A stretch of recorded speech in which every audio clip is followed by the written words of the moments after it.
Hey, I'm just trying to live my life as a normal kid, but some people still see me as the famous. I'm JC, and you're watching Jose Calamari. What's up, YouTube? I'm JC, and you're watching Jose Calamari. Welcome back to another video on the channel, bro. Welcome back to the spooky, scary stuff, bro. We're still in that month. We're still here, bro. And what kind of scary, spooky month would it be without Mr. Nightmare, bro?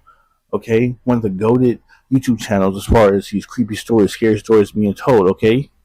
So this video is recommended. It was recommended by JJ a while ago, actually, with some stuff when I asked him. It says the month of October is coming, scary stuff's popping up. Now it's towards the end of the month, and sorry, I'm just not getting to it, bro. But these are uploaded 10 days ago. 3 terrifying, true, scary stories on Mr. Nightmare, bro. Hopefully, get some bangers in this thing. Without further ado, I don't want the intros too long in these videos. I'm going to be filming a ton of stuff today. So this is probably your first video you'll see. I'm filming a ton of stuff today. I'm uploading them as I can, bro. So, you know what I'm saying? Just prepare for some fire, bro. Let's get into this content. Y'all buy that hoodie if y'all feeling Mr. Nightmare like that. True scary stories with this black cat walking around. Story 1 by Nate S. Come on, Nate. What you got for me, bro? This happened many years ago. Okay. I've never liked camping. I'm just not built for it. The dirt, the bugs, the uncomfortable nights in a Then why you sleeping going bag camping? that somehow always end up feeling like a rock by morning. Unfortunately, I've been camping more times than I can count, though never by choice. Okay. My dad is one of those rugged, wilderness-loving types, and every summer when I was a kid, he dragged me out into the woods with his equally rugged friends to disconnect from technology and reconnect with nature. By the time I hit sophomore year of high school, I'd had enough of suffering in silence. I finally convinced him to let me bring a friend along to make the whole thing a little more bearable. You waited till 10th grade to convince him of that? Without much fuss. So I brought my friend Nigga, Charles. why would he be upset of you bringing a friend of something that he's enjoying? Okay, he's been bringing his friends. Why would you wait till 10th grade and suffer by yourself? Nigga, invite your friend with you, bro. The dude is happy to be spending time with his son, doing something he loves with his friends. Of course, he wouldn't want you sitting bored. And here, my capture card for tripping already. Good thing I have it on pause me, you. Capture card just blacking out for no reason. School. Now, you'd think bringing Charles would have made it worse, considering he was a hardcore Boy Scout back in the day and actually loves camping. But Charles was cool about it. He teased me for hating it, but he wasn't one of those "you're not a real man if you don't love the outdoors" types. Plus, I figured if I had to suffer, at least I'd be suffering with someone who knew how to make a fire and pitch a tent without turning it into a full-blown disaster. Don't you not do those He was things? stoked to come, partly because he loves camping, but also because, back then, he looked for any excuse to get away from his parents. Heard that. Unfortunately, the trip didn't go as planned from the start. It turned out that one of my dad's friends had messed up the campsite booking. Instead of some remote, peaceful spot deep in the woods, we ended up at this crappy, overdeveloped campsite. I'm talking indoor bathrooms, paved walkways, and even a playground for little kids. Wow. It wasn't camping. It was basically glorified backyard living. Or glamping, I guess. To say my dad was upset would be an understatement. We didn't even discover the worst part until a few hours later. Right next to the campsite was a mini amusement park. No way. I'm joking. An actual amusement park with carnival games, a Ferris wheel, and a handful It of has roller a camping. coasters. It's surreal. Those two settings were never supposed to collide. But they sounds An kind of amusement cool, park though. and a campsite. Just imagine, bro, you Everyone camp was pissed. outside in a My music dad park. and his friend grumbled about how this wasn't real camping, and Charles wouldn't shut up about it either. "This isn't real camping," he kept saying, as if I needed the reminder. You really It have started music getting park, annoying though. because Charles kept making jokes about my family, as if we didn't know what real camping was. Now, as much as I hate camping, I know what it's supposed to look like, so I was getting annoyed that Charles was suggesting otherwise. Okay. I told him to knock it off, and he did. The whole situation sucked. We had driven hours out to the site. It wasn't like we could just turn around and leave. Okay. So, with no better option, we made the best of it. The grown-ups sulked for a bit, but eventually got to work setting up the camp. And Charles, of course, stepped up like it was time to shine. Within minutes, we had our tent up, all the knots tied perfectly, the rainfly secure, the whole thing staked and towed like it came out of a manual. Okay. Even my dad, who never really gave compliments unless someone was bleeding or unconscious, nodded in approval, which got under my skin a bit. Charles and I were sharing a tent, and once everything was set up and dinner was done, we slipped away for a bit under the excuse of organizing our stuff. The truth was, Charles had brought a little metal pipe and some weed in an old Altoids tin. Nothing crazy, just enough to take the edge off. I should mention that Charles and I were in that delinquent phase of life, where we liked causing trouble and hanging around in places we didn't belong. Okay, I don't smoke weed anymore, and part of me will always wonder if the only reason I ever did was because I was trying to stick out and defy the norm. Anyway, that is a norm into now. the woods and smoked, Smoking weed is chuckling a to norm ourselves now. the entire time. I don't think either of us were worried about smelling, since we'd probably be avoiding the adults for the rest of the night. We finished our session and made our way back to the tent. After a few hours of just chilling and talking about some of our other friends from school, we both agreed that we had way too much energy to sleep. Oh, the music part. Charles had a very mischievous grin on his face, and I could only imagine what he was thinking.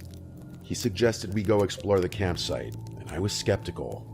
That is, until I realized he meant explore the amusement park, which That's what I'm thinking. piqued Go my mess with the interest. music park. He Is said I mean, it if would it's still probably be running, a piece I mean, of cake getting to the top of one of those roller coasters. Climbing stuff was something we loved doing back then. And the I meant thought of to climbing a go roller to coaster the was music park when it was exhilarating. rolling and alive. After That we was were sure closed. everyone was asleep, we made our move. Stupid ass, you gonna be It was high really as late shit by going to the then, music well park with after a buck your midnight. shot from machine. We grabbed our flashlights and headed to the fence surrounding the park. It wasn't even that hard to climb, just a little boost from Charles and we were in. The place was dark, but there were security guards patrolling, and every so often, we'd hear the hum of a golf cart making its rounds. It felt like we were in some kind of stealth video game, sneaking around and trying not to get caught. We progressed through the park slowly, ducking behind buildings and keeping an eye on the patrol. At one point, we had to sprint across an open stretch of road to avoid a guard. It was actually really thrilling. Oh, you but liked also it, huh? scary as hell. Oh, you thought it was cool. It's a hard feeling to describe. Everything seemed like a game, but both of us knew the consequences would be harsh if we were caught. We finally made it to the base of the roller coaster, and from up close, it looked way bigger than it had from the campsite. We spotted the maintenance stairs running up alongside the main ascent and didn't hesitate. The metal rungs clang softly under our feet as we climbed, one step at a time, trying not to make too much noise. There were no railings for part of the stretch, which was actually kind of terrifying. We finally reached the top, and the view was unreal. We could see the entire park below us. We took a single photo up there, as you can see here. I wish we had taken more pictures, but we That's were an being actual extremely photo? cautious as to not draw attention to ourselves, Nick, as we wouldn't be able to get away and whose cousin is this, bro? Is that his friend or is that him? He blacked out. Oh yeah, you was high as shit. Like you don't even know where you at. This is you're on the roller coaster. This is a wooden ass roller coaster, bro. Look at the Ferris wheel in the background. Wait, so why is the Ferris wheel lit up? Is that gonna come into play later on in the story? That'd be kind of cool if it did. It's okay. It's kind of dark.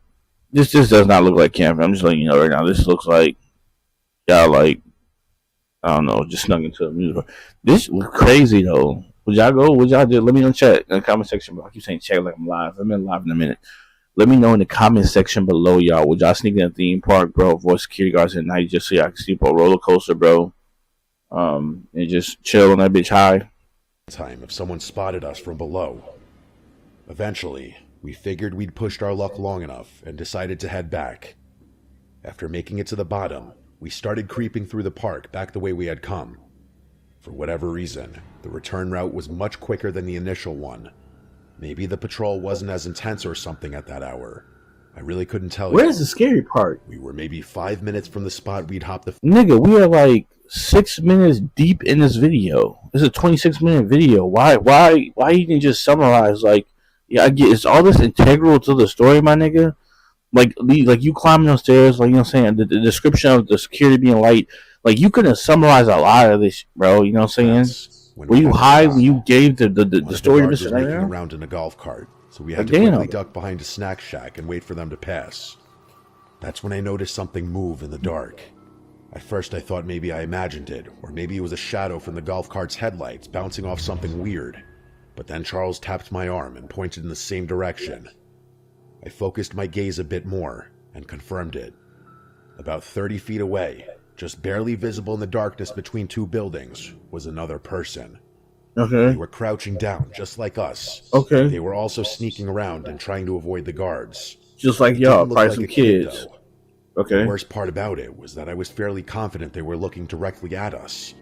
At this point, we were actually kind of scared. Nigga, they doing the patrolling same guards shit y'all were now doing.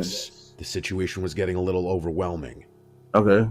As much as we wanted to, we still couldn't move. The guards still hadn't passed yet. I kept my eyes glued to the figure, and they actually started moving. They darted across a patch of open ground and right through the little spill of light coming from a nearby street lamp. For a split second, I saw him clearly. It was a man like I suspected. He was wearing tattered clothing and had this really awkward stride like he was injured or disfigured, but none of that was as unsettling as the dark liquid smeared across his face. It looked like blood. Charles saw it too, and the two of us exchanged a really terrified look. Eventually, the man ducked out of sight. The guard finally passed us, and we kept moving. We didn't say a word as we made our way back to the fence. I kept checking over my shoulder every few seconds, convinced we were being followed, but no one was there. Yeah. We made it back to the fence, scaled it the same way we came in, and dropped down on the other side. The difference was, this time we didn't laugh about it.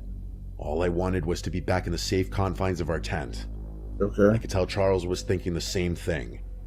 By the time we made it back to our tent, neither of us brought up sleeping. We just lay there in our sleeping bags, trying to make sense of what we'd seen. Please tell me something else Best we could happens, come up bro. with was that it was some homeless guy doing God knows what. It's A probably stupid explanation, true. I know, but we couldn't think of anything else. Please tell me there's more The to the next story. morning started off normally. We got up, had a bite to eat, and started packing our gear to go fishing. But around 10 a.m., one of the camp staffers came around to our tent site and gave us an announcement that the whole campsite was supposed to hear. Apparently, a man had been stabbed and killed the night before at a lake about 4 miles away from the campground.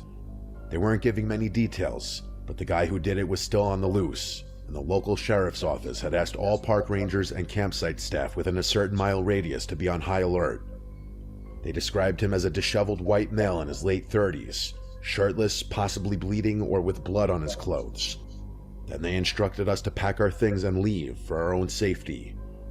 Charles and I instantly connected the dots. It must have been that guy we had seen the night before. We kept our mouths shut. We didn't tell my dad. We didn't tell the rangers, and I still don't really know why. Because I don't I need know I'm going to trouble. get a bunch of hate for this, and I get it. But at that age, I was more convinced with staying out of trouble than anything else. I still kick myself for not speaking up. My statement could have led to the capture of a dangerous person who may have gone on to commit more crime. That's true. I I'm forgot. still close with Charles. We went to the same college, graduated together, and work in similar fields. This experience is something we don't often talk about, though. If I'm being honest, I think Charles feels much more guilty about not speaking up than I do. Mistakes and regret aside, though, I think it's crazy that my friend and I were mere feet away from a murderer on the run. I don't like thinking about what could have happened had we crossed paths that night. Is that really it, bro? But I'm sorry, bro. I'm sorry. What? It's not like it wasn't. It wasn't like. It's just like, what are we talking about? Like, I understand it would be more scary or more like alertive if like this nigga told a whole 10-minute story, almost 11-minute story, y'all. Let's say 10 minutes because of the introduction, Mr. Nightmare, Advertising City. 10-minute story this nigga told about how some dude that we don't even know if he was a murderer. He could say that let's say he connected the dots and this dude was a murderer. The murderer that didn't even approach him, apparently he just ducked off and left while y'all snuck into an amusement park. He just ducked off and left. I understand, bro. It'd be more scary if he approached y'all. Hey, what y'all doing? Y'all see me? I can't let y'all walk away. He attacked him, and then like right before he was going to get stabbed, security guard came and saved him. It was like, "Are you guys okay?" Bro, that would have been like, okay, that's a terrifying experience. Y'all niggas, all they did was got high, broke into an amusement park after dark, stood on a roller coaster, bro, got off that bitch, and snuck around some guards. Still style. You saw some dude that looked weird. You didn't interact with him. You went back to your campsite. He was covered in blood, maybe. He might have been somebody who was a murderer. You didn't say nothing. You didn't snitch. You didn't want to be involved. Nigga, they got niggas out here getting kidnapped, bro, and captured. They have niggas that seeing paranormal stuff. There's all types of stuff happening, bro. And you think that this is scary? Near miss of a dude that possibly, we don't even know if he killed. That could just be an imagination. There could have been a homeless man that had doo-doo smeared on his face and they saw some weird off of a light reflection. Like, you know what I mean? Let's continue the video, bro. James Higgins, give me something better than that. JJ, what was that first story, bro? You recommended this. Back in October of 2016. Oh, that's when them clowns was around? Weird clown phase. All over the news. People can't say you scared of that. Sightings across the country.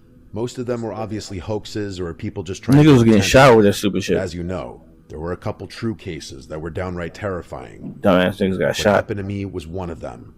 Yeah, let me hear. I was 16, a junior in high school. I had just finished 7th period, and after saying goodbye to all my friends, I hopped on the 6 train heading uptown. The train was mostly empty, which was kind of unusual but not unheard of. I wasn't being very attentive to my surroundings. You need to be. I had my headphones in, and I was blasting music. Drake, probably. To make matters worse, I was reviewing chem flashcards on my phone, so I was about as unaware as humanly possible. You're an idiot. Never a good idea when traveling alone. Exactly. I knew the area well enough to know I'd probably be fine. Okay, it doesn't matter. You still don't know what's going on. Then walk home from there. Nothing unusual, just a regular. Like, you don't never know who's in the area that you frequently go. They might pop out of nowhere. Bad intention. 96, and I jumped out of my seat instinctively, barely even looking up to make sure it was the right station. That train ride was something I had done so many times that the routine had become second nature. Getting on and off was like a reflex. I feel that though, bro. I feel that. Still buried in my phone. The thing is, man, you ever go to work, y'all? You ever go to work and y'all got so like used to the path y'all taking to work that your mind goes into autopilot? Mine used to do that, bro. I did it the other day and I just snapped out of it. I'm just like, you idiot, pay attention to the road. Like my physical state, it's like I'm staring at the road and I'm looking, but my mind is not focused on the road. It's like gone and thinking about what you're gonna do after work today, what videos I'm gonna see when I get off to watch on YouTube. My mind is just thinking about, saying what food should I eat. Everything else, bro. But my physical eye is on the road, so I'm seeing cars in front of me, but it's like I'm not really seeing anything else. And it just takes one person or one dog or one kid to run in front of the car, bro. And I'm not really paying attention. My mind's not really there. It's just like that, you know what I'm saying? So you don't do that, bro. I used to do that a lot, bro. Driving down the interstate, like, I'm just gonna get in this lane and drive this way. I'm used to doing that. Just, you know what I'm saying? You're just so used and comfortable, you know what I'm saying, driving this path that you don't think a car wreck can happen in front of you, and you can get. It's like there's so much stuff, bro. Pay attention, y'all. Don't get so wrapped up in your routine that thinking that something new can't happen, bro. Just be aware. Blasting in my ears, I made my way over to the doors, but as soon as they slid open, I realized out of the edge of my vision that something was obstructing my path. I looked up and realized some guy had stepped directly into the doorway, only it wasn't a normal person. It was a clown. He was wearing the full getup. Heard up, Pennywise. Rainbow pants, a baggy yellow shirt with red suspenders, fake ass Pennywise, and this exaggerated white makeup smeared across his face. He's trying to be the Joker. Blue eyebrows, the whole cartoon nightmare. The only thing missing was the wig. I was literally frozen in shock at the sight of him. Not only was I caught completely off guard, but until then, I had never been in such close proximity to something so bizarre. Man, if you don't kick that nigga in his nuts. He didn't say anything. He just stood there, not trying to get on the train, but clearly preventing me from getting off. If you don't kick that nigga in the nuts. Alright, I'm gonna restart my camera. We're back at it. Snapped out of my haze and realized I had a good 5 seconds before the doors would close. Can't give me his I nuts. had to do something. I tried to brush past him, but the literal moment I made contact with him, he leaned down in one fluid motion like he was trying to make sure we were face to face. Before he could grab or restrain me, I sprinted past him, and that's when he lurched forward in an attempt to tackle me. I dodged him and continued running, and he started chasing me. It was terrifying. There was no one else around, and I was being chased by a killer clown. The 96th Street station is relatively quiet in the early afternoon, so I was essentially on my own. Great. Ain't nobody there behind me and saw him pursuing me. Ain't nobody at work there watching this. Normal. He was running with this jerky motion like his limbs were disproportionate, but I was much more focused on what was now in his hand. It was what looked like a kitchen knife. Oh, he's trying to kill you. I didn't know where he had been hiding it or what his intentions were, but I didn't care. I ran up the stairs and out of the station and immediately reported the situation to the police. He didn't follow me onto the street, but I was still pretty shaken up. You ain't Police sent stupid. someone down to the station, but he was gone by then. Even after talking to the police and being reassured that I was safe, I couldn't get the irrational thought out of my head that he Yeah, somehow now that will put us a fear of clowns. But that obviously didn't happen. In fact, nothing else ever happened at all. I wouldn't be surprised if my story ended up on the news as one of the many strange clown encounters of 2016, although I can't say for sure. It took me a few weeks to fully get over this experience. Telling you, bro. On Nas Story 3, I would kick the dude in the nuts. He'd been right there on the platform holding his junk, bro. This isn't your typical scary story. He's like, but I promise it's worth Kiwis. a listen. I was 2 years out of undergrad when the whole thing started. While I was technically getting an online graduate certificate at the same school I had obtained my bachelor's at, I still had a ton of free time on my hands. During that period of my life, I was jumping around from odd job to odd job, looking for any old gig to fill the hours and help me stack some cash. Let's just say Indeed was my best friend at the time. I honestly found 90% of my leads from that one website alone. I was getting tired of door dashing around the same 6 neighborhoods for minimum wage, so I decided a change of pace was in order. As I was browsing Indeed later that night, I stumbled upon something intriguing. It was a private lifeguarding job at a hotel a few towns over. I know that doesn't sound that abnormal by itself, but there were a couple of strange details in that listing that gave me pause. Okay, what's that shit First of say? all, the hours were backward. Like, they weren't normal pool hours. You'd expect a typical hotel pool to open sometime in the morning and close sometime in the evening, with maybe a few hours of downtime in the middle of the day, right? Okay. This was the opposite. Damn near exactly. They wanted someone to operate and supervise a swimming pool from 5 p.m. to 1 a.m. during the week. It was basically a night shift for a pool. Wait, why? That wasn't the strangest thing, though. The Okay. requirements explicitly requested an individual who didn't speak Spanish. Let me repeat Why? that. They specifically wanted someone who didn't speak Spanish. That's Here was the problem. red I've flag. been speaking Spanish since I was a little kid. I'm literally half Mexican.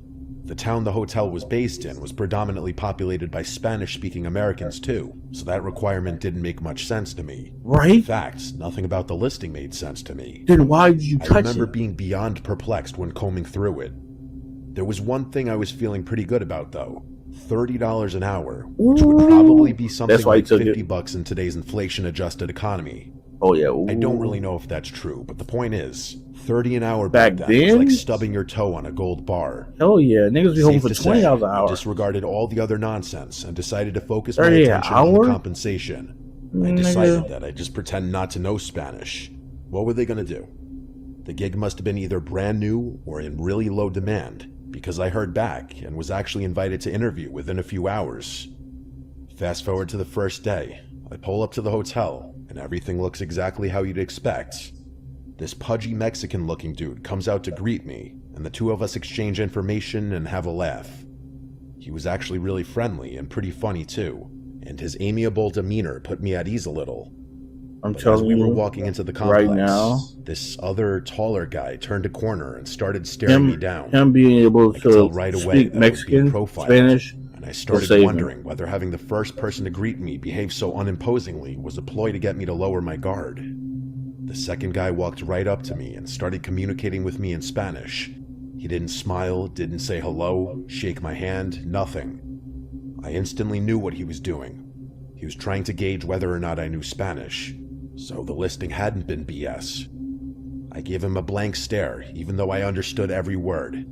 He wasn't saying anything crazy, by the way. He was Okay. just rambling about the weather or something. It wasn't important enough to remember.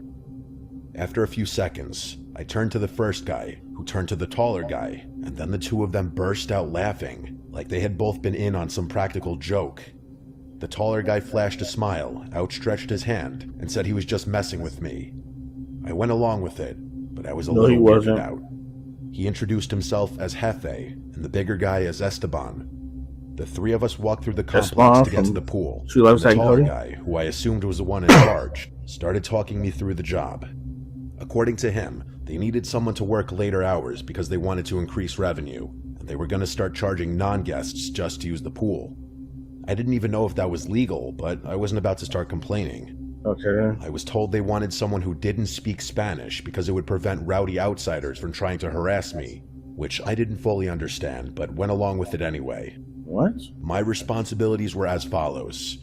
Lifeguard, obviously, collect money from non-guests trying to enter the pool, and call Jefe if there was any sort of problem. And there was one more thing. Jefe told me that if anyone showed me a blue wristband, I was to let them into what he called the pool house, which was a huge building behind the lifeguard stand. I didn't ask questions. The first week was really chill. The first few weeks, actually. Okay. A lot more people used the pool than I was expecting, Okay, so I had money? my work cut out for me. How many collected hours you money working from now? outsiders and kept an eye out. No one showed me a wristband. The first time someone did show me a wristband was about a month in. On some random day, this buff Hispanic guy in shades and a white button-down shirt walked up to me, clearly not knowing a lick of English. He showed me his wristband, and I unlocked the pool house. About an hour later, he emerged and began walking towards the exit gate. The pool house door locked automatically, so I didn't have to interact with him or get down again, but I watched him leave. His backpack looked significantly more full than it had when he arrived. Oh, you doing But other cocaine? than that, everything was normal. It's some cartel type shit. Over the next few weeks, more and more people started showing me wristbands, and a lot of them started showing up together. More and more non-guests started using the pool too, because I began collecting a lot more money than I ever had. Oh yeah, that's At why one it's a lot of point, money. I realized I was actually collecting too much money. Like, people entering the pool would overpay me by a crazy amount on a consistent basis. I called Jefe about it, and he told me not to worry, saying that people made mistakes all the time. No, it ain't no Tell more he didn't want to mistakes talk like about it that. more than he had to. Hell because he hung no, up ain't the no phone mistakes while I of was paying me that much mid-sentence. money. Amidst everything fishy that was going on, that short, harmless phone call confirmed to me that I was involved in something more than just lifeguarding a swimming pool. You think? Only after hanging up the phone did the true gravity of the situation hit me. My mind started smothering all the noise until there was a single thought I couldn't purge from my brain. Money laundering. I didn't know what to do. On the one hand, my intuition was telling me I was involved in something illegal and should get out of Then there leave and don't immediately. come But back. on the other hand, I had no safe way of confirming that suspicion and didn't want to Just- forfeit $30 an hour over nothing.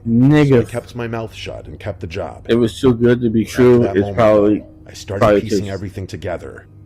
The pool house, or the building I'd been told was a pool house, was clearly where the shady stuff went on. Illegal clearly. gambling, drug trafficking, something Probably, worse. Whatever maybe. it was happening right behind me every single day, obstructed from view by only a single locked door. Don't go in Patrons the of the door pool though. started getting more friendly with me, especially the wristband wearers. Strangers began learning my name, and I went from solely collecting money to collecting tips, high fives, and greetings too. As people got more comfortable with me, they started talking in front of me. I'd catch pieces of their conversation in Spanish, and let's just say all my suspicions were confirmed. That's all you need to know. Now Admittedly, leave. the added benefits made overlooking everything else much easier. Plus, my hands were clean. I was being employed to perform a job, which was exactly what I was doing. Speaking of the job, I actually had to rescue a drowning child a few days later. He wasn't anything overly heroic, just a kid who strayed too far into the deep and clearly couldn't swim. But when I returned to the surface of the pool, everyone gave me a standing ovation. It was a really, really unique feeling. Okay, get out while you can, After bro. that, Jefe actually came down from wherever in the hotel he had been and thanked me personally for doing such a good job lifeguarding. He said he owed me his life, which I didn't understand until I realized the kid I saved was actually his son. The next day, Jefe, Esteban, and a bunch of other dudes, some of whom I recognized as wristband wearers, were all waiting at the gate to greet me with a glass of wine. That obviously felt great, but the good feeling didn't last. Man, this After nigga's everyone toasted me, one of the men made a toast in Spanish. I don't remember what was said verbatim, but it was not a pleasant speech. He was basically toasting all the money they were making and all the, quote, lives they were destroying, whatever that meant. It's Everyone laughed time and to drank, leave. but that was the moment that made me realize I had gotten addicted to something seriously insidious. Yes, No amount of money and tips should have justified me staying at that hotel that long. you Yet, need to get out. incredibly, I had. The next day, my mom called me while I was at the pool. I'm not going to get into it, But my mom, rest her soul, never called me unless it was something really important. Okay, what's so I up? had to answer. I got down from my stand and went over to what I thought was a private little alcove so I could have some privacy. My mom only ever spoke Spanish, so naturally I had to talk to her in Spanish. I don't remember what she called me about. What I do remember is that after hanging up and turning to head back to the pool, Esteban was standing directly in my path, staring at me. I told you to Did get out not while you look like can. that same friendly guy I had met on I the first day told at you the to pool. get out when you could. After a really awkward pause, he asked how long I knew Spanish. I played dumb, saying I was just practicing it with a friend and wanted to learn, but I knew he saw right through me. He just kept staring at me like he was contemplating something. My heart started racing. You're I an felt like I was idiot. debating whether or not You to better harm me. hope you save that man's son, Eventually, save your he just head. said, okay, and turned around, and I immediately went right back to my post. Don't I show debated back leaving, up. but couldn't force myself out of the chair. Don't I might have leave. taken that as a sign Just of don't guilt. come back to the Could job, have been bro. failing a test. Don't have your address, do Probably you? knew where I lived. Those were all thoughts racing through my mind as I prayed for my life, frozen to that chair. A few minutes before my shift ended, Hefe came up to me and told me to arrive an hour early the following day, as he'd have a new opportunity to offer me. Time to He tipped go. me a couple $100 and walked back into the hotel. It's time to not I show left up the hotel again. that day. I never returned. Thank No you. way. That situation had no good ending. Thank I don't you. think I was ever followed home, but for months after that, I was a paranoid wreck. I would be too. Every van or suspicious-looking car in my street freaked me out, and there were nights where I just stayed awake for hours, thinking about the believe you, sir. situation. You should have got Even after all out. these years, there are things about it I don't understand. You don't They need were to. obviously moving drugs, I get that. That's all you need to But know. why It they was even need illegal. me at all was something I never understood. My best guess was that they just needed someone on payroll who could act like a clueless employee if the cops ever stopped by. Who knows? I still think I was really close to losing my life that day. Yeah, you was as almost unlikely as dead. that may seem to anyone Let me hearing show you this. why you wasn't But dead. I'm telling you, the way Esteban was glaring at me, there was one thing on his mind, and one thing only. Murder on my mind. I got murder on my mind. Okay, so stop. Bro, let me tell y'all, bro. Let me tell y'all. What saved him? Let me tell you what saved him. What saved this nigga was he saved the amount of time that he stayed, and the fact that he saved that man's son. Now, by him saving his son, bro, it really made it for sure. But the man was thinking, well, he saved the dude's son, and if he does know Spanish this whole time, he obviously doesn't want, you know what I'm saying, that he likes the money opportunity. He's not snitching. He's not putting us in peril. This is good for us. So he's loyal to the fact that he saved him to doing the job. And if he lied about it, you know what I'm saying, at least he's not against us. So he's like, he's a better asset. Let me tell a boy gonna try to bring him in the fold. That's what saved your life, bro. You being a good employee, you know what I'm saying, and the fact that you pretended the whole time, bro, but you know what I'm saying, you didn't say nothing, you just kept your mouth shut, and you got kind of addicted. That was what saved your life. You wouldn't even be telling the story right now, probably, dude. They probably would have killed you. Or you've been kidnapped or human trafficked somewhere. I don't get my video blocked down. I was saying that word. But yeah, y'all, that's crazy. That last one was crazy. It's probably the best one out of all of them. If you have more recommendations, let me know, bro.